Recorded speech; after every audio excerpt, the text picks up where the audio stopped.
టమాటా పప్పు అంటే ఎంతమందికి ఇష్టం? మా ఇంట్లో అయితే ఈ టమాటా పప్పుకి ఫ్యాన్సే ఉన్నారండి. నాన్ వెజ్ ఎంత ఇష్టంగా తింటారో టమాటా పప్పు కూడా అంతే ఇష్టంగా తింటారు. ఈరోజు నేను టమాటా పప్పు చేస్తున్నా. ముందు పప్పు కడిగి పెట్టేసుకున్నాను. దాంట్లో టమాటాలు, పచ్చిమిరపకాయలు, ఉల్లిపాయలు, కొంచెం చింతపండు వేసుకోవాలి. కొంచెం పసుపు, సింపుల్గా అయిపోయిద్ది. కొంచెం కారం.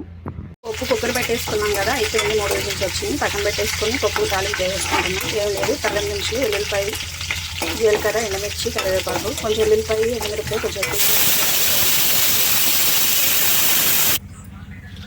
పప్పుతో పాటు తినడానికి ఆమ్లెట్. నేను గుడ్డు, ఉప్పు, కారం కలిపాను. కొన్ని ఉల్లిపాయలు, పచ్చిమిరపకాయ ముక్కలు. పప్పు ఉడికిపోయింది, మెదుపుకుందాం. కొంచెం ఉప్పు. పప్పు అయిపోయింది, తాలింపు పెట్టే వేసుకున్నా. ఆమ్లెట్ కూడా వేసాను.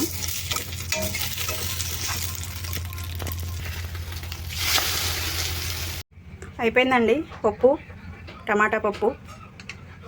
నేను రైస్ పెట్టుకున్న ప్లేట్లో వేడివేడిది, దాంతోపాటు టమాటా పప్పు. ఈ మామిడికాయ పచ్చడి అంటే ఇంట్లో పట్టిందే. మామిడికాయ పచ్చడి,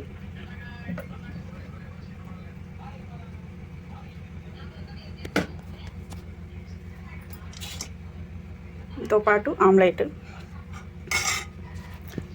అంతేనండి, టమాటా పప్పు, ఆమ్లెట్, మామిడికాయ చట్నీ. అంతే ఈరోజు మా భోజనం అండి.